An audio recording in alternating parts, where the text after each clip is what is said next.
Yo les había comentado que las presentaciones no necesariamente tendrían que ser sobre un texto de autoría propia, pueden ser sobre un clásico de la literatura educacional o puede ser de un texto propio ya publicado.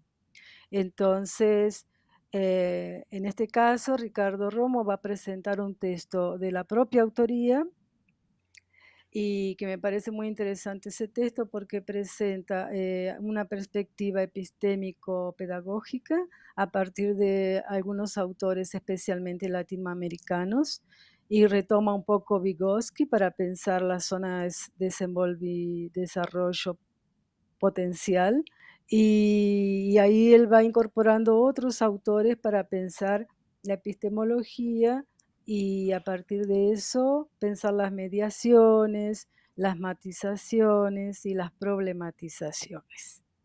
Entonces creo que va a ser una presentación muy interesante que nos va a dejar una contribución muy interesante, especialmente en este momento, que hay tantos cambios en la educación, tantas mudanzas, ¿no? Bueno, vamos para el tema de hoy entonces, que es la cuestión del texto de Ricardo. Ya con Irma abordamos la cuestión epistemológica justamente del rizoma, muy por encima, ¿no? Muy rápidamente, que vamos a retomar todavía. Entonces, dentro de la educación vemos que hay muchas vertientes epistemológicas. Bueno, ya nos aproximamos a esa, que es la de rizoma y a la de Paulo Freire. Y hoy vamos a entrar entonces, con esa perspectiva que nos trae Ricardo, de Paulo Freire, Carlos Semmelman, Vygotsky, entre otros autores a los que se refiere. Entonces, Ricardo, si querés presentarte brevemente y ya empezar tu presentación, te escuchamos. Bueno, sabe que me cuesta mucho trabajo presentarme a mí mismo, de verdad, muchísimo trabajo. A lo mejor a otros también, pero no tanto, ¿eh?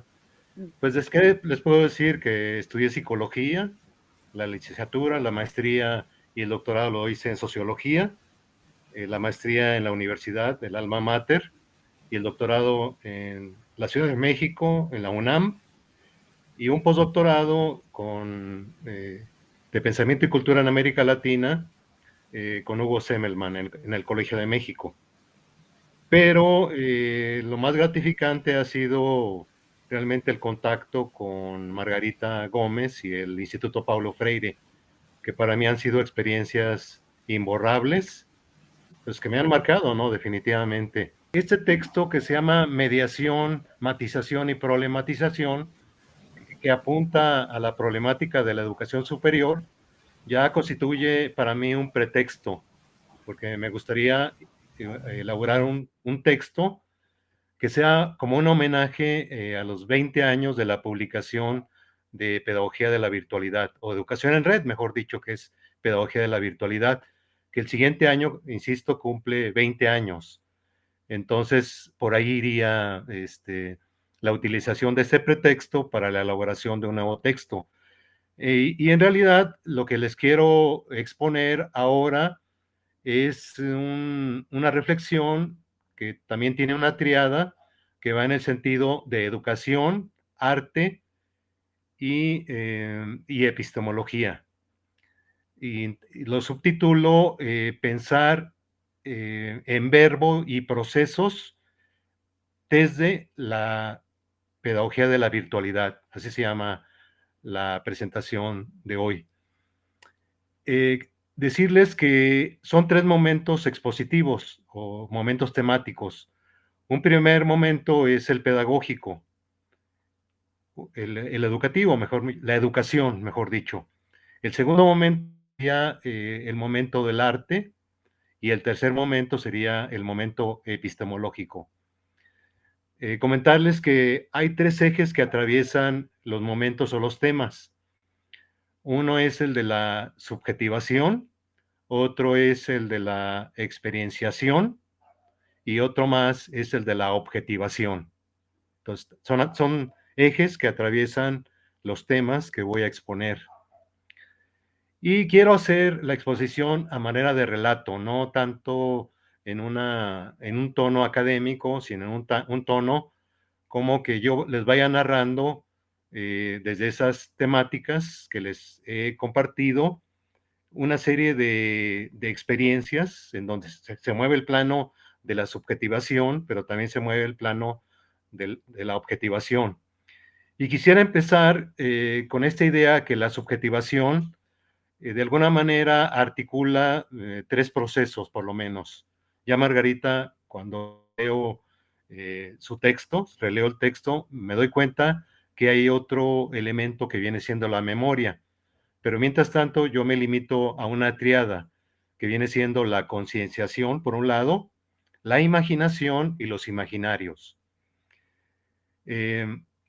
Entonces, empiezo por la cuestión de la educación y comentarles precisamente esto que les decía, que para mí ha sido muy importante el contacto con Margarita y el quehacer educativo y pedagógico, porque el primer curso online, es decir, a distancia, que tomé, fue un curso que se llamó Lecciones de Paulo Freire, eh, algo así, fronteras que se cruzan y experiencia, algo así, que habla de experiencias, el subtítulo, ¿no?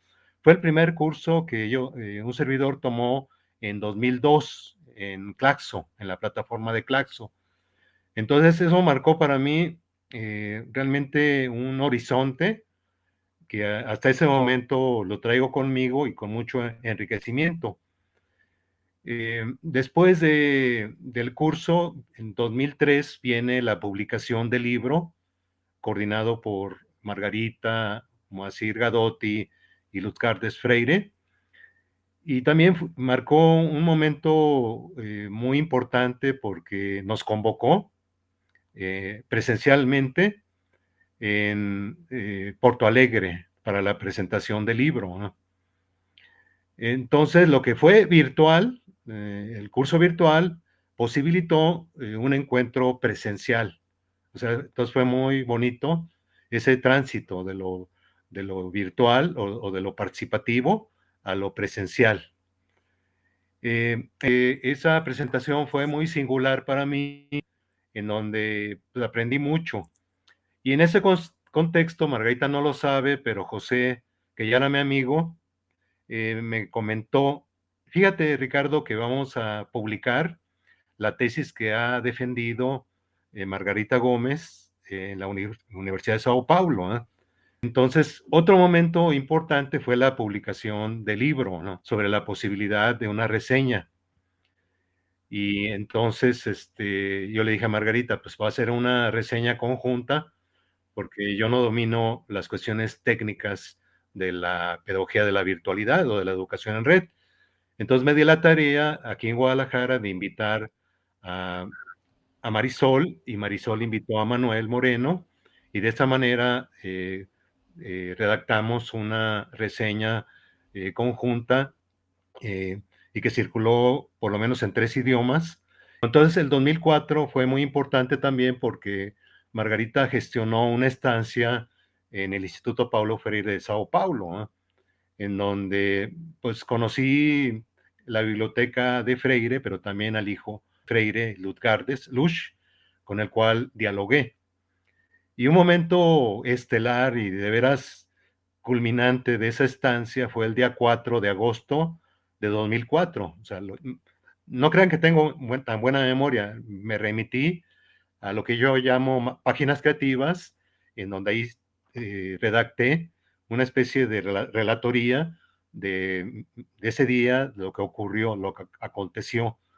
Y realmente fue muy emocionante porque a Eliseo Sintra, un filósofo amigo de Paulo Freire, y la plática que nos dio fue bellísima, de veras bellísima.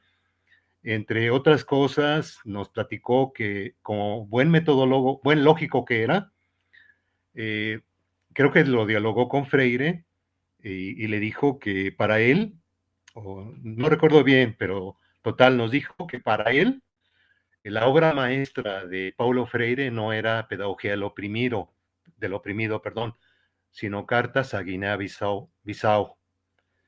Y lo señaló, dijo por qué, dijo en un momento dado por qué. Y entonces yo me di a la tarea de hacer una revisión de Cartas a Guinea-Bissau, y efectivamente me encontré con claves muy importantes relativas a una experiencia educativa pedagógica que tuvo Paulo Freire cuando estuvo en Ginebra, y hicieron el proyecto, pero no como los planificadores o diseñadores, sino que fue un proyecto conjunto con líderes y profesores y actores sociales, en ese caso de Guinea-Bissau. Y hay una cita a Marx en Guinea-Bissau, en donde la cita en la traducción española, creo que hay dos traducciones en español en México, una de Fondo Cultura Económica y la otra creo que es de siglo XXI. Entonces cita una u otra, pero el hecho es de que hay una palabra clave que es intercambio, un intercambio como de valores, ¿sí? Y en realidad, esta idea remite a un metabolismo social, que a su vez remite a una transformación, a una transformación. Y entonces me llamó muchísimo la atención tanto lo que comentó Sintra, como cuando me remití a Cartas de Guinea-Bissau, me encontré con ese dato. Bueno, Sintra nos regaló un libro eh, que circula por Brasil, que se llama Paulo Freire entre griego y semita, está en portugués, y que no es otra cosa más que un resumen de la tesis doctoral defendida por Sintra, y nos regaló también en un CD la tesis completa, que es una cantidad muy grande de páginas. Me di a la tarea de revisar, de consultar el libro, leí buena parte del libro que nos regaló, y entonces vi que tiene una estructura, una organización sinfónica, o sea, es musical, realmente es una obra musical lo que hace Sintra. O sea, era una belleza de persona, pero la belleza también se traslada al plano de su obra, en este caso su libro. Entonces, hagan de cuenta, hay preludios, hay interludios y creo que hay un postludio, pero la organización es de índole musical. Entonces, lo que ahorita recuerdo de su libro es que dice que mientras la melodía comporta una dimensión horizontal, la armonía comporta una dimensión vertical. Seguramente tendría que releer el libro como para darme cuenta de estas posibilidades, pero realmente fue para mí es un recuerdo imborrable lo que hizo Margarita por nosotros, que también ahí estaba, me parece, una argentina que radicaba en Tel Aviv, y también realmente eh, ¿cómo les quiero decir? Fue muy hospitalaria Margarita, y es hospitalaria, también compartiéndonos el pensamiento y la cultura brasileña a través de esos pensadores, grandes pensadores, ¿sí? Entonces, comentarles también que en esa estancia yo ya me terminaba la estancia y me despedía de Moacir Gadotti, y Moacir Gadotti me dice, me agradece, o sea, cosa que no tenía que agradecerme, al contrario, yo tenía que agradecer la hospitalidad que había tenido en el instituto por parte de realmente todo el personal, pero él me dice, en gratitud le tengo un tesoro, una sorpresa, y abre su gaveta de su escritorio y me entrega un legajo de hojas, y ya veo que pues él viene siendo Pedagogía del Oprimido manuscrito, una copia manuscrita de Pedagogía del Oprimido. Seguramente él la fotocopió del ejemplar manuscrito que le dio a un francés, a Chocholo, no recuerdo ahorita, y pues yo me traje un tesoro a Guadalajara, o sea, el texto manuscrito, y que fue manuscrito en Santiago de Chile, en portugués, por Paulo Freire. Bueno, en la conversación que sostuve, y esto tiene que ver con la temática de la subjetivación y de la concienciación, yo tenía una duda, y le dije, oye, Moacir, el tema de la conciencia crítica de Freire me inquieta mucho, sobre todo esas transiciones, de la conciencia ingenua a la conciencia transitiva y después a la conciencia crítica. Y estaba con esa inquietud, y entonces le dije, son modalidades, momentos de la conciencia planteadas por Freire. Entonces él me complementó diciéndome que la conciencia no marchaba en un plano unidireccional, o sea, y en un solo sentido, sino que a veces tenía retrocesos. Y el retroceso me lo planteó en el contexto de que cuando Paulo Freire fue a Harvard y dictó unas conferencias, las feministas lo interpelaron. Y lo interpelaron en términos, pues, de hombre y mujer. Entonces ahí se dio cuenta que había un retroceso en el plano de la conciencia histórica. Luego, conversando con Moacir Gadotti, también fue unas conversaciones que de veras fueron riquísimas, son un tesoro para mí, intelectual y afectivamente. Conversé con Lush y yo le pregunté, oye Lush, ahora que he estado revisando la biblioteca de tu papá, me encuentro con muchos libros de psicología. Y me dice Lush, dice, efectivamente, mi papá, de no haber sido pedagogo, hubiese sido psicólogo.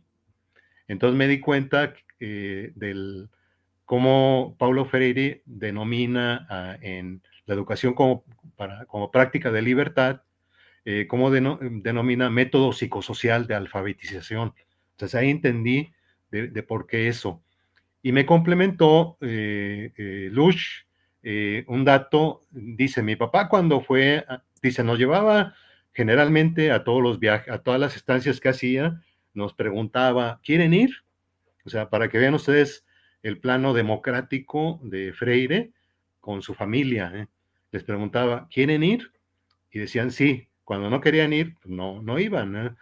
Entonces esa vez, creo que fueron, regresó de a la casa donde estaban y vio Lush que venía abatido su papá y le preguntó qué tenía. Y ya Freire le comentó que había tenido una interpelación con las feministas en Harvard y dice que ese día no durmió y a partir de ahí, al parecer, empieza a mencionar por igual a, bueno, ya no cierro este primer tiempo en términos de la educación en la línea de la concienciación. Eh, por ahí Gadotti dice que Freire dejó de hablar de la concientización, porque era una situación problemática, era un aspecto problemático, porque como que no dependía de la acción de los sujetos. Entonces dejó de utilizar concientización, pero a lo mejor concienciación como proceso, y es una pregunta que también quiero hacerle en el diálogo a Margarita, puede permanecer. Y a mí me parece que concienciación viene siendo como la singularidad o la especificidad contextual. Y aquí termino con ese momento de la subjetividad o subjetivación en el plano de la educación. Hay mucho que decir, implementando la parte de la subjetivación de un servidor. También 2001 fue muy interesante en términos freirianos porque hubo una edición de la FIL Guadalajara dedicada a Brasil. Entonces vinieron pedagogos y ahí como que conocí a Lush precisamente. Y Lush tiene que ver con algo de la subjetivación y una experienciación y una objetivación. Comentarles una anécdota que dice mucho de Lush. Tiene que ver con la gastronomía, que es algo fundamental. Entonces, él tenía que ir a dar una plática a la Normal de Jalisco, donde se forman los maestros de primaria. Y entonces le preguntamos, oye, Lush, ¿tendrías tiempo de acompañarnos? Te invitamos a comer. y fuimos a las carnes Garibaldi, que está en el centro de la ciudad. Entonces él se sorprendió porque la atención fue muy rápida. Tiene el récord Guinness, este restaurante, de servir la comida más rápido a nivel mundial de todos los restaurantes. Entonces fue una sorpresa para él. Ah, ya está la carne en su jugo, ya estaba ahí. Y la degustaba, realmente le gustó mucho. Y platicó la anécdota, dice, mi papá cuando estuvo en Ginebra dijo que la comida suiza era asexuada, o sea que no le sabía, pues, como la comida brasileña, pues. Entonces hay un plano como estético, y me acuerdo de Margarita, Margarita dice, para Freire, la ética es la estética de la vida, o la estética es la ética de la vida, mejor dicho. Entonces, eso va a tener que ver con un segundo momento, solamente comento esto, ¿no? Ujú. Y quisiera comentar que en el contexto de 2001 se presentó, déjenme ver, Educación y Actualidad Brasileña, que es uno de los primeros trabajos de Freire, cuando defendió ese trabajo para ser profesor de la Universidad de Recife.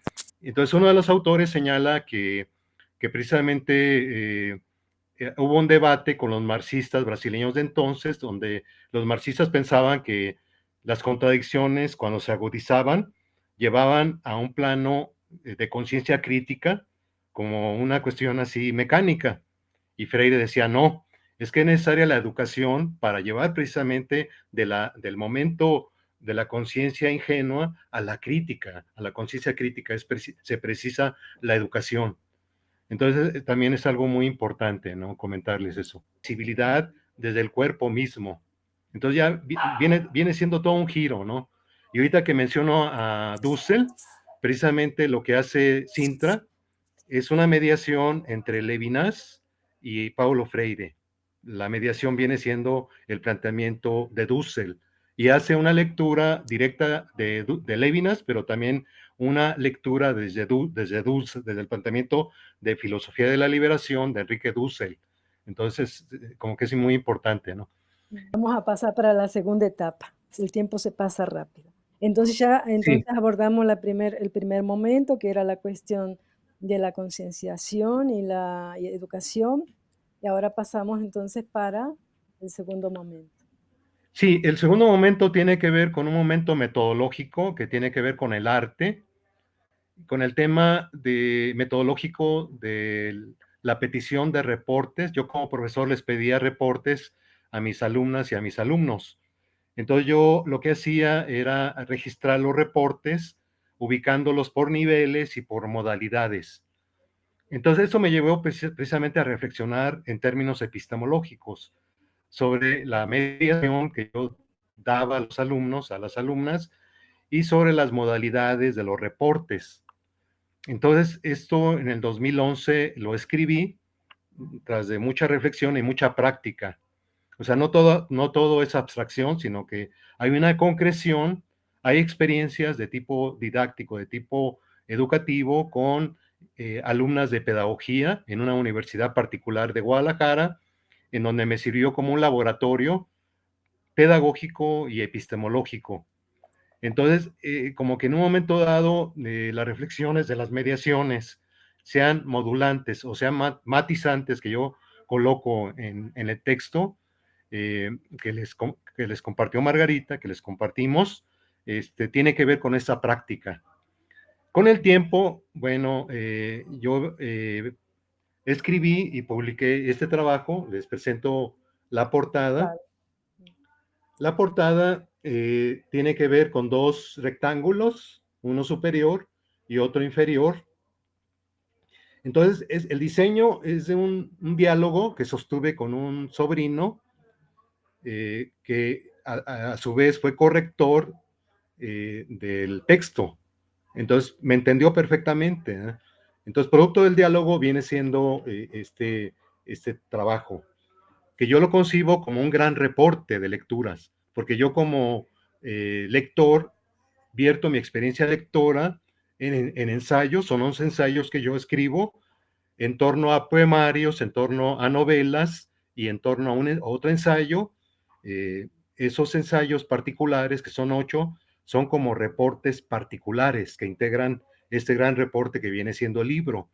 O sea que mi experiencia que he venido teniendo con la petición de reportes de lectura de los alumnos y alumnas me ha servido a mí como para confeccionar un texto como este, ¿eh? Entonces, comentarles que yo concebía 5 modalidades de reportes.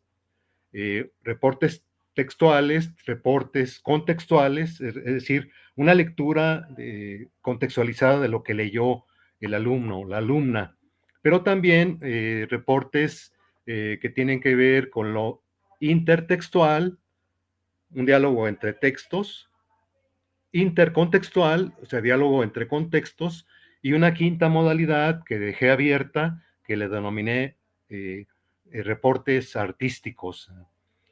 ¿Qué hacía yo? Bueno, tenía un registro de cada estudiante y iba colocando la modalidad, según era el caso, del reporte.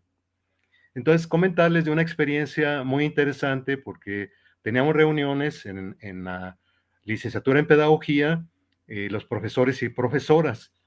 Y una profesora hizo un comentario haciendo un juicio de una estudiante que dijo, esa estudiante es muy dispersa, es muy confusa, ¿eh? Entonces yo saqué lo que se podría llamar colorímetro, en donde tenía un perfil del grupo, pero también tenía un perfil de cada estudiante. Y me remitía a la estudiante en cuestión, y yo vi que esa estudiante no se ceñía a una modalidad de reporte, sino que iba variando, iba teniendo variaciones.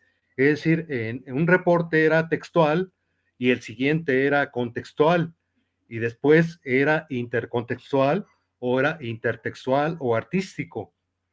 Entonces, con este argumento cambió la percepción de la profesora y me solicitó que le compartiera la manera como estaba trabajando. Ya no hubo forma porque yo ya no seguí trabajando en el ITESO, que es la Universidad Jesuita en Guadalajara, porque me fui a estudiar mi doctorado a la UNAM. Pero es una experiencia que me ha marcado en términos de una experiencia educativa, donde de alguna manera desarrollé una metodología de evaluación constante, permanente, porque los reportes yo los leía y les comentaba a los estudiantes. Y los primeros reportes eran textuales, ceñidos al texto. Y después, con la mediación que yo les daba de otras posibilidades, ellos iban haciendo variaciones hacia otras modalidades. Pero dentro de esas modalidades de reportes había matices. Entonces, hay toda una matización. Y esto va a tener con el tercer momento, en un diálogo con Semmelman, ya un momento más epistemológico, en donde él plantea que la conciencia histórica tiene que ver con una conciencia que se remite a modalidades de relación con la realidad. Entonces, en una tesis doctoral que defendí en 2005, problematicé esa situación planteando que también había matizaciones dentro de la conciencia histórica, ¿no? Entonces, comentarles que este libro, que se llama Guadalajara, Variaciones Bibliográficas, el culpable en buena medida es Benedetti. Benedetti va escalando desde la casa a al trabajo, poemas de oficina, montevideanos, después es un poema dedicado a la ciudad de Montevideo, y hasta llegar a lo latinoamericano y posiblemente lo mundial. Entonces yo parto con esta idea de penetrar en una cultura desde lo literario, en este caso poesía y narrativa, para dar cuenta solamente de lo que he leído desde mi experiencia lectora, que está vertida en ensayos inéditos y que yo reuní para presentar este trabajo, que es un gran reporte de lecturas con modalidades y con matices y con modulaciones, en fin. habría mucho que decir al respecto, ¿no? Pero solamente comentarles que hay una creación de mi parte que está dedicada a un doctor amigo, precisamente la dedicatoria se la dedico al doctor José Carlos Villa, le digo médico amigo de una inagotable calidad humana. Entonces Carlos Villa, de alguna manera, cuando muere, y fíjense, hay una situación matemática, tiene que ver con el siguiente momento, él muere el 8 de agosto, ¿sí?, de este año, antes de que cumpliera 64 años, y él deseaba morir precisamente por estas fechas, y murió. Entonces hay que saber vivir y hay que saber morir. Cuando veo el rostro en el cajón, pues en el féretro, veo un rostro, un semblante con una tranquilidad, con incluso con una sonrisa, que el hombre se fue en paz porque realmente su calidad humana era inagotable. Entonces, matemáticamente, él muere el 8, día 8 del mes 8, multiplicando 8 por 8, da 64. Entonces, tiene que ver con una situación matemática y tiene que ver con una práctica incluso pitagórica del doctor Villa, que conjugaba música con terapia y hacía variaciones terapéuticas utilizando la alopatía, homeopatía, terapia neural, terapia de pareja, terapia familiar, hipnosis ericksoniana, etcétera, etcétera. Realmente una situación muy rica en el plano de la subjetivación y experienciación y objetivación del doctor Villa. Por eso mi homenaje en este libro. Y mi homenaje con una leyenda que cuando gusten, es muy cortita, les puedo pasar el video de la lectura. Les pedí que vieran un video de la presentación de un servidor. No sé si tuvieran oportunidad, pero bueno, ahí explico ahí cómo voy procediendo con preguntas a lo largo de los diferentes capítulos, con la idea que señala Freire, que la educación es un acto de amor. Y Kundera, este escritor checo, dice, no encuentro mejor definición del amor que la de un constante preguntar. Con eso terminaría el segundo momento. Sí, abrimos el diálogo y bueno, muy interesante me pareció la historia de las matizaciones haciendo referencia al arte, no a la práctica educativa. Y es muy interesante en cuanto a escritura, ¿no? El proceso de la escritura de reportes, matizando con el arte. Muy bien. Entonces, bueno, ¿alguien tiene alguna pregunta, algún comentario de los compañeros? Tomó realmente la cuestión de la mediación, de las matizaciones y de las problematizaciones. Ahora estamos en el segundo momento, que es la cuestión de las matizaciones. Él hace una asociación con la cuestión del trabajo con el arte y la cultura, y el trabajo con pinturas y con la escritura también, ¿no? Entonces, cómo se Sí. van matizando esas prácticas educativas a partir de otros lenguajes. Y ahí esa palabra va a ser reiterativa, tanto en Freire como en Vygotsky, es el centro del proceso educativo el lenguaje, sea el lenguaje escrito, el lenguaje oral, el lenguaje artístico, eso va matizando todas las prácticas. Y me parece muy importante esa retomada que Ricardo hace con ese matiz, ¿no? Ese matiz digamos, de traer una educación un poco más humanizante. Bueno. Si les parece, pasamos para para el tercer momento. Sí. ¿Puede ser? Bueno, sí, sí, precisamente para Semmelman, retomando lo que comenta Margarita, también el lenguaje para Semmelman es muy importante, es fundamental. Sobre todo los lenguajes artísticos constituyen una parte fundamental para la epistemología.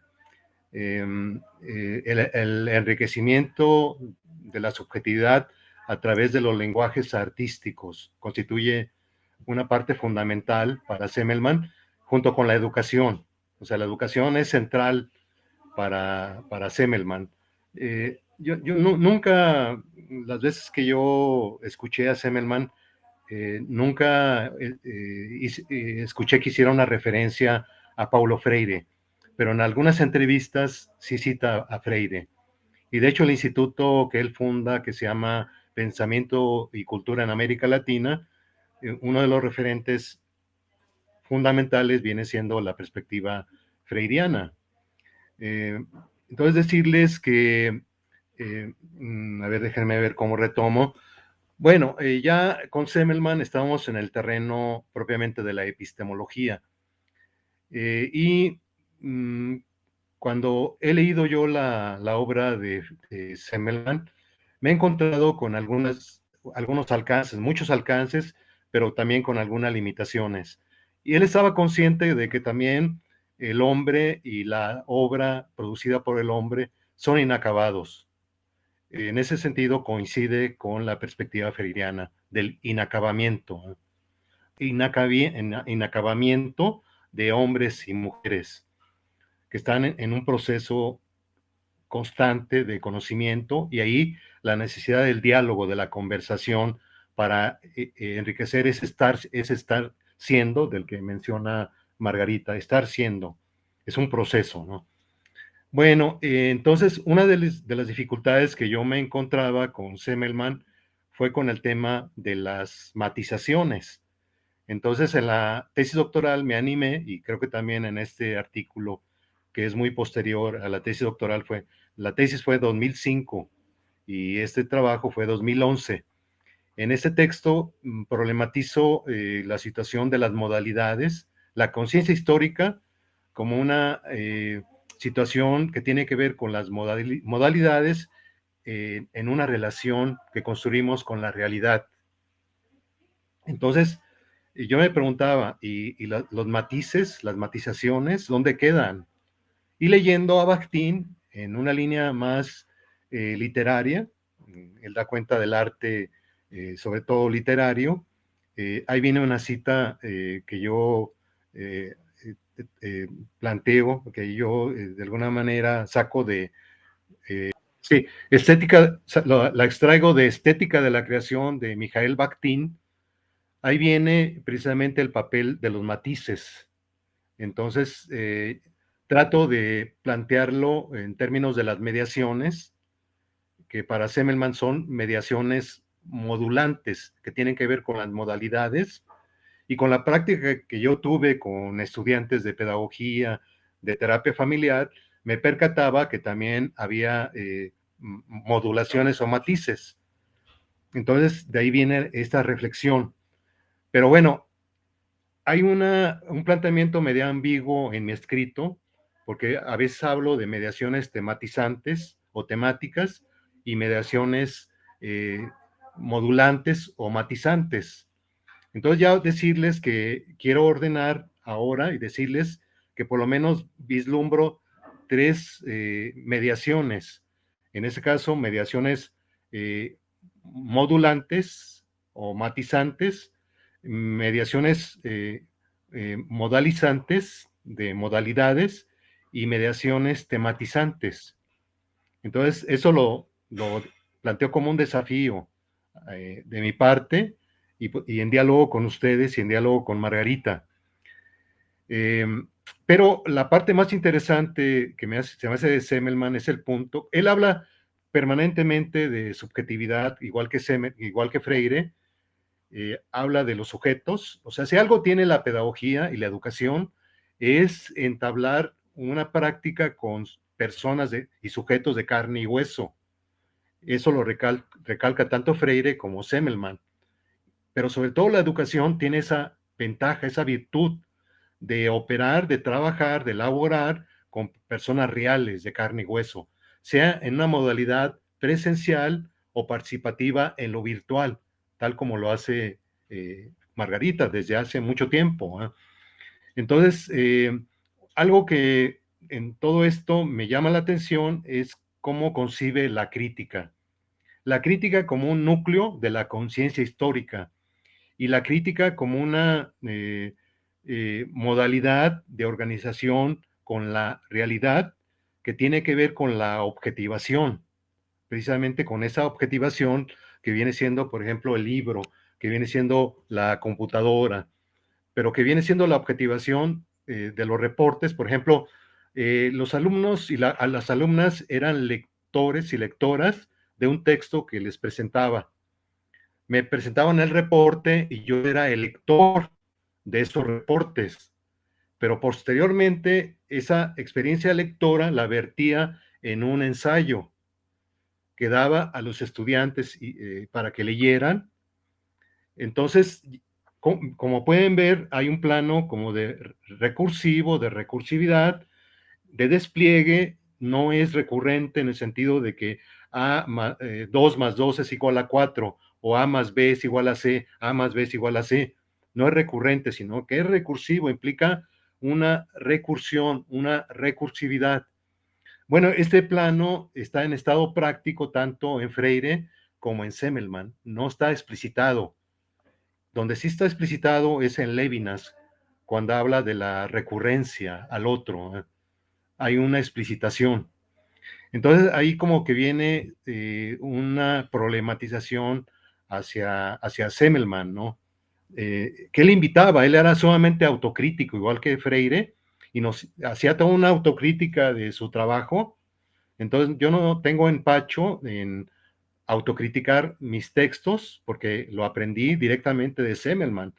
O sea, en vida, o sea, de los intelectuales que yo por lo menos conocí, y que fueron bastantes cuando pasé por la maestría, el doctorado y el postdoctorado, ni Quijano era tan autocrítico como lo fue Semmelmann. González Casanova era un tipo sumamente autocrítico. Dussel también. Quijano no. Pero bueno, de ahí Semmelmann era de las personas autocríticas que iban pasando revista por sus libros, señalando las limitaciones. Entonces yo me di el permiso con Semmelmann, y Semmelmann también lo concedía, de hacer una especie de crítica a su trabajo. Y él conoció mi tesis doctoral y conoció otros trabajos, al grado de que me invitaba, me decía, oiga, ¿tiene más trabajos para publicarlo? Y en una publicación de la UNESCO, ahí coloqué un trabajo como, no recuerdo si fue en 1999, antes de conocer a Margarita. Ahí coloqué un trabajo de diálogo entre la obra de Freire con Semmelmann. Era un trabajo muy inicial. Yo preparaba mi tesis doctoral desde entonces, que me llevó como una década, de 1995 a 2005, cuando ya la defendí.